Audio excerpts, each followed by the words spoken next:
तो आज की क्लासेस में हम लोग मिड पॉइंट थ्योरम के बारे में पढ़ेंगे, जो कि ज्योमेट्री का एक सबसे इंपॉर्टेंट थ्योरम में से एक है। तो सबसे पहले आप ये जान लो कि आपको ये जान के हैरानी नहीं होनी चाहिए कि जो मिड पॉइंट थ्योरम है बेटा, ये आज से नहीं एंशिएंट सिविलाइजेशन से यूज होता आ रहा है। यानी मॉडर्न एज से नहीं बल्कि एंशिएंट सिविलाइजेशन से यूज होते जा रहा है। और ये जितने भी हमारे एंशिएंट सिविलाइजेशन है, चाहे इंडस वैली सिविलाइजेशन रहे हो, चाहे फिर आपकी इजिप्शियन सिविलाइजेशन रहा हो, चाहे ग्रीक्स रहे हो, ये सारे के सारे इस ज्योमेट्री यानी मिड पॉइंट थ्योरम का इस्तेमाल करके बेटा वो अपने स्ट्रक्चर्स को बनाते थे। क्लियर बात समझ में आ रही है? क्योंकि ज्योमेट्री का मतलब होता है क्या है? ज्योमेट्री का मतलब होता ही यही है बेटा। जियो का मतलब होता है बेटा अर्थ।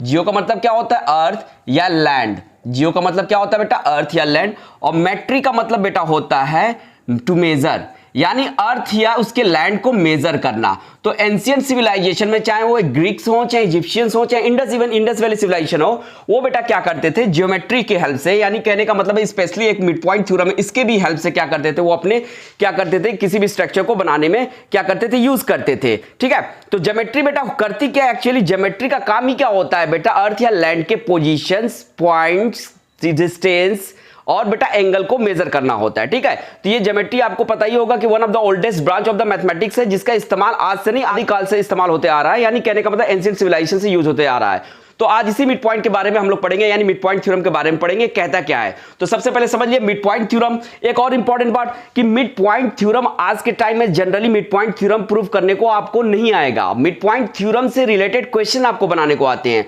तो सबसे ज्यादा यह जरूरी है मिड पॉइंट थ्योरम को समझना, ना कि उसको प्रूव करने का ढंग से समझना। ठीक है, बात समझ में आ रही है? यानी मिड पॉइंट थ्योरम एक्चुअली होता है क्या है, इसका प्रैक्टिकल यानी रियल लाइफ में यूज क्या है, ये समझ लोगे तो फिर आपको मिड पॉइंट थ्योरम से रिलेटेड कोई भी क्वेश्चन आएगा तो आपको प्रॉब्लम नहीं होने जा रही है बनाने में। अगर सिर्फ आप मिड पॉइंट थ्योरम को बस ये समझ लेते हो प्रूफ कैसे करते हैं, तो वो सफिशिएंट नहीं है। सबसे ज्यादा इंपॉर्टेंट चीज ये है कि आपको मिड पॉइंट थ्योरम होता है क्या है ये समझना है। तो चलिए यहां पे समझते हैं मिड पॉइंट थ्योरम होता क्या है। तो थ्योरम 1 क्या कहता है ये समझ लीजिए। थ्योरम 1 क्या कहता है ये समझ लीजिए। थ्योरम 1 कहता है बेटा क्या कि अगर क्या करते हैं हम ट्रायंगल की किन्हीं दो साइड्स के मिड पॉइंट्स को ज्वाइन करते हैं। क्या करते हैं बेटा? ट्रायंगल के किन्हीं दो साइड्स के मिड पॉइंट्स को ज्वाइन करते हैं, तो क्या होता है बेटा? वो तीसरी साइड्स के पैरेलल होता है और साथ ही साथ जो लाइन सेगमेंट ट्रायंगल की दो मिड पॉइंट्स को ज्वाइन करता है वो उसके हाफ हो जाता है, बेस के हाफ हो जाता है। कहने का मतलब ये है, सपोज कीजिए कि एक आपका ट्रायंगल है, ये आपका क्या है बेटा? ट्रायंगल है ए बी सी। अब इस ट्रायंगल का ये वाले साइड्स का सपोज कीजिए यहां पे इसका मिड पॉइंट मान लीजिए यहां पे है। मिड पॉइंट का मतलब एग्जैक्टली इस वाले साइड्स के मिड पोजीशन में, यानी बीच में। उसी तरीके से सिमिलरली यहां पे देखिए, ये मान लीजिए ये ए बी है, ए बी का यहां पे मिड पॉइंट है बेटा, ये एग्जैक्ट यहां पे है। तो कहता क्या है मिड पॉइंट थ्योरम की? कहता है कि अगर ट्रायंगल के किन्हीं दो साइड्स को अगर हम किसी लाइन सेगमेंट से ज्वाइन करते हैं, मान लीजिए ये देखो ये दोनों मिड पॉइंट है, इसको इस लाइन सेगमेंट से हम क्या कर रहे हैं बेटा? ज्वाइन कर रहे हैं। क्या कर रहे हैं? लाइन सेगमेंट से ज्वाइन कर रहा है। तो कहता है तो ये जो लाइन सेगमेंट होगा बेटा, वो तीसरी वाली साइड, ट्रायंगल की ये दो साइड है तो तीसरी साइड कौन सी होगी? ये होगी। इस वाले साइड्स के ये जो लाइन सेगमेंट होगा पैरेलल होगा, साथ ही साथ इस वाले जो बेस दिख रहा है आपके, इस वाले साइड्स के क्या होगा? ये वाला लाइन सेगमेंट हाफ होगा। क्लियर बात समझ में आ रही है? अगर सपोज कीजिए मान लीजिए कि हमने इसकी कुछ वैल्यू ले ली, मान लीजिए इसकी वैल्यू मैंने ले ली 6 सेंटीमीटर। क्या ले लिया बेटा? 6 सेंटीमीटर मान लिया। और ये पूरी वाली साइड्स का मैंने मान लिया, मान लो कि कुछ भी ले लो, 4 सेंटीमीटर ले लो, 4 सेंटीमीटर ले लो, सपोज कर रहे हो। ठीक है, यहां पे अब यहां पे देखिए, अब ये जो लाइन सेगमेंट है इसका भी कुछ नाम दे देते हैं बेटा, डी ई दे देते हैं, डी ई दे देते हैं। क्लियर? अब यहां पे सोचिए तो क्या कहता है मिड पॉइंट थ्योरम का पहला थ्योरम क्या कहता है बेटा कि अगर ट्रायंगल के किन्हीं दो साइड्स के मिड पॉइंट से एक लाइन सेगमेंट को जोड़ते हैं, तो ये वाली लाइन सेगमेंट्स क्या होती है बेटा? जो बेस होता है यानी ट्रायंगल की तीसरी वाली साइड्स के क्या होते हैं? पैरेलल होती है, साथ ही साथ हाफ होती है। यानी कहने का मतलब है डी क्या होती है बेटा? पैरेलल होती है किसके? बीसी के। और साथ ही साथ डी क्या होता है बेटा? हाफ होता है बीसी के, हाफ होता है बीसी के। यानी अगर यानी तीसरी साइड ट्रायंगल की बोले यानी बेस बोले तो अगर इसकी वैल्यू 6 सेंटीमीटर तो इसकी डी की वैल्यू कितनी हो जाएगी बेटा? 3 सेंटीमीटर के बराबर हो जाएगी। अब इसका इस्तेमाल कैसे रियल लाइफ में या उस समय कैसे किया जाता था? सपोज करो कि उन्होंने क्या किया, एक बहुत बड़ा सा स्ट्रक्चर, मान लो इजिप्शियंस थे, वो ट्रायंगुलर शेप में बेटा क्या बनाते थे? अपना पिरामिड्स वगैरह बनाते थे। अगर सपोज कर लो ये मैंने क्या किया, एक पिरामिड्स बना लिया। ठीक है, और पिरामिड्स बनाने के बाद उनको बाद में ये जरूरत पड़ी कि उनको क्या लगा कि हमें क्या है, इस पिरामिड को लंबे दिनों तक या लंबे समय तक रोके रखने के लिए इसमें एक क्या देना है? सपोर्ट देना है। और वो सपोर्ट वो चाहते हैं कहां पे बेटा देना? कि एकदम उस शेप यानी उस स्ट्रक्चर के बीचों बीच में देना चाहते हैं। कहां देना चाहते हैं बेटा? बीचों बीच में। और वो पिरामिड काफी ऊंचा है, या मान लो वो कोई भी स्ट्रक्चर है, काफी ट्रायंगुलर स्ट्रक्चर है, काफी ऊंचा है, जहां पे चढ़ के मेजर करना मुश्किल है, ठीक है, कि इस बीच में कितना, इसकी लेंथ ये बीच वाली कितनी होगी। तो क्या करते थे उस समय कि वो क्या करते थे, क्या कि बेटा बेस को क्या कर लेते थे, मेजर कर लेते थे। बेस को क्या कर लेते थे, मेजर कर लेते थे, और उस बेस का आधा कर देते थे। क्या कर देते थे? बेस का आधा कर देते थे। और इससे पता कर क्या, बेस का आधा करने का मतलब क्या हुआ कि ये एकदम, ये जो अब बीच में उसको जो जोड़ना है, जो पोर्शंस या जो पार्ट्स जोड़ना है ताकि ये और ज्यादा टिकाऊ हो जाए, तो उसको वहां पे चढ़ के जाके मेजर करने की जरूरत पड़ती थी। सिंपली क्या करते थे बेटा, मिड पॉइंट थ्योरम की हेल्प से क्या करते थे, वो बेस को आधा कर देते थे। अब बेस के आधा करने के बाद उनको पता चल जाता था कि ये जो मिड पॉइंट में यानी पूरे स्ट्रक्चर के जो बीचों बीच लेंथ है वो कितनी होगी। वो आसानी से वो क्या करते थे बेटा, वो मिड पॉइंट थ्योरम की हेल्प से बेस को बस मेजर करके उसका आधा करके पता कर लेते थे, और उसी हिसाब से वो क्या कर लेते थे, नीचे से ही मेजरमेंट करके उस स्ट्रक्चर को वहां पे ले जाके सीधे जोड़ देते थे। क्लियर बात समझ में आ रही है कि नहीं आ रही है? अब ये मिड पॉइंट थ्योरम के अलावा एक बात समझ लीजिए कि बार बार आपको ये बेस तो हमने क्या किया, सीधा किया। चाहे ट्राइंगल किसी भी तरीके का हो, चाहे ट्राइंगल वो किसी भी तरीके का हो, सपोज कर लो अगर ट्राइंगल ऐसा होता हो, तो ऐसा है ट्राइंगल, मान लीजिए ट्राइंगल मैंने ऐसा कुछ बना दिया, ठीक है, तो ये इस तरह का, चाहे ट्राइंगल का शेप और साइज कैसा भी हो, उस पे मिड पॉइंट थ्योरम क्या होता है बेटा, पूरी तरह से अप्लाई होता है। अब मिड पॉइंट थ्योरम क्या कहता है कि अगर किसी भी ट्राइंगल के किन्हीं दो साइड के मिड पॉइंट से एक लाइन सेगमेंट जोड़ते हैं, मान लीजिए इस वाले साइड्स का मिड पॉइंट बेटा क्या ये है, इस वाले साइड्स का, मान लीजिए ट्राइंगल मान लेते हैं CDE है, क्लियर, CD है, और इस वाले साइड्स का मिड पॉइंट यहां पे, और इस वाले साइड्स का मान लीजिए बेटा मिड पॉइंट कहां पे है, एकदम एग्जैक्ट मिड में होना चाहिए, तो ये कहीं यहां आ रहा है, ठीक है।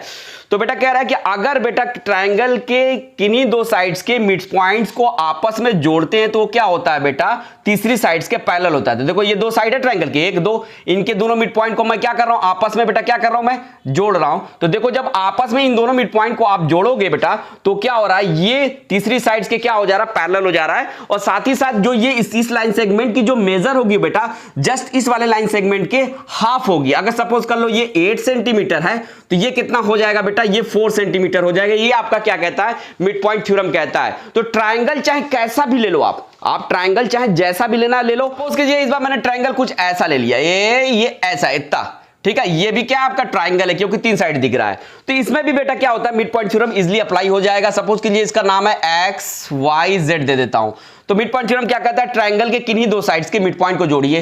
तो ये देखो इस वाले साइड्स का सपोज कर लो, ये मिड पॉइंट का मतलब मिड में कहां पे आएगा बेटा, यहां आएगा मिड में।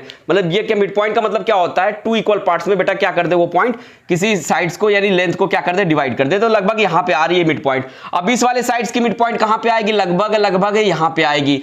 अब मिड पॉइंट थ्योरम कहता है क्या बेटा, कि अगर ट्रायंगल के किन्हीं दो साइड्स के मिड पॉइंट को आपस में आप जोड़ते हो तो क्या होगा बेटा, वो तीसरी साइड्स के पैरेलल होगा ही होगा, चाहे वो ट्रायंगल जैसा भी हो।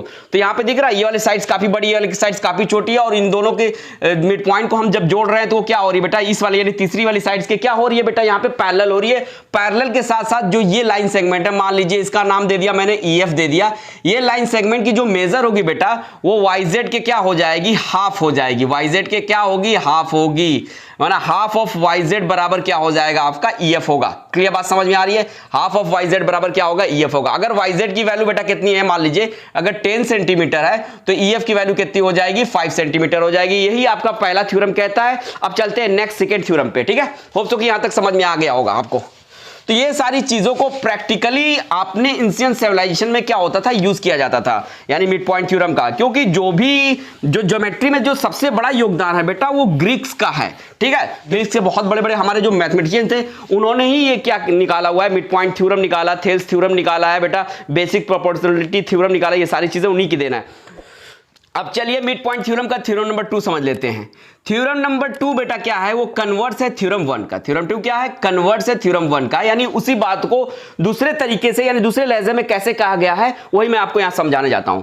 तो उन्होंने क्या कहा बेटा कि सपोज कीजिए यहां पे एक मैंने क्या किया, ट्रायंगल बना लिया। क्या कर लिया, एक ट्रायंगल बना लिया, इसका नाम कुछ भी दे दो, मैंने ABC अगेन इसका नाम दे दिया, ठीक है। तो theorem number 2 which is converse of theorem number 1, वो कहता क्या है बेटा, वो ये कहता है कि अगर क्या करते हो आप कि ट्रायंगल के किन्हीं एक साइड के मिड पॉइंट, मान लो ट्रायंगल का एक साइड ये लिया, इसके एक मिड पॉइंट से कह रहा है, ट्राइंगल के किन्हीं एक साइड के मिड पॉइंट से अगर हम कोई लाइन ड्रॉ करते हैं, क्या करते हैं, लाइन सेगमेंट ड्रॉ करते हैं, और वो लाइन सेगमेंट बेटा हम किस तरह ड्रॉ करते हैं, इस तरह ड्रॉ करते हैं कि वो क्या करता है बेटा, किसी एक साइड्स के वो क्या हो जाता है, पैरेलल होता है। सपोज करो ये लाइन ड्रॉ किया मैंने, और यार लाइन जब मैं ड्रॉ कर रहा हूं तो आपको ये दिख रहा होगा, ये वाली लाइन सेगमेंट क्या है, इस वाली लाइन सेगमेंट के क्या है बेटा, पैरेलल है। तो कह रहा है इन दैट कंडीशन याद रखिएगा, ये वाली जो लाइन सेगमेंट है बेटा, ये तीसरी वाली साइड को यानी अनदर साइड को क्या करेगी, बाइसेक्ट करेगी। यानी कहने का मतलब बेटा ये है, सपोज करो मैंने इसका नाम क्या दे दिया, पीआर दे दिया, या पीआर की जगह आप और भी कुछ ले सकते हो, पीक्यू ले सकते हो, पीक्यू भी रख सकते हो, यहां पे कुछ भी ले लो, पीआर पीक्यू कुछ लो। तो मेरा कन्वर्स ऑफ थ्योरम 2 कहता है क्या, कि अगर हम किसी ट्राइंगल के किसी एक साइड्स के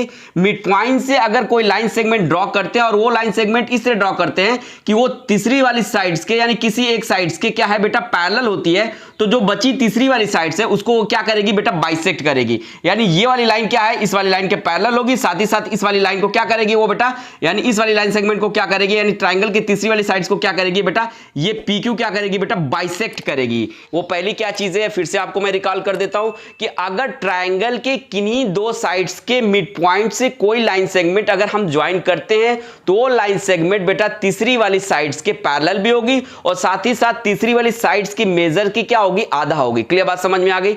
और साथ ही साथ कन्वर्स ऑफ थ्योरम 2 क्या कहता है कि अगर ट्राइंगल के किन्हीं एक साइड से अगर हम क्या किन्हीं एक साइड के मिड पॉइंट से एक लाइन ड्रॉ करें, वो भी इस तरह ड्रॉ करें कि वो किसी एक साइड के पैरेलल हो, तो जो बची हुई तीसरी साइड है उसको 100% वो क्या करेगी, बाइसेक्ट करेगी ही करेगी। होप सो कि ये बातें आप लोग को अच्छे समझ में आई होगी। अब मिलते हैं नेक्स्ट क्लासेस में इसी मिड पॉइंट थ्योरम के क्वेश्चंस के साथ।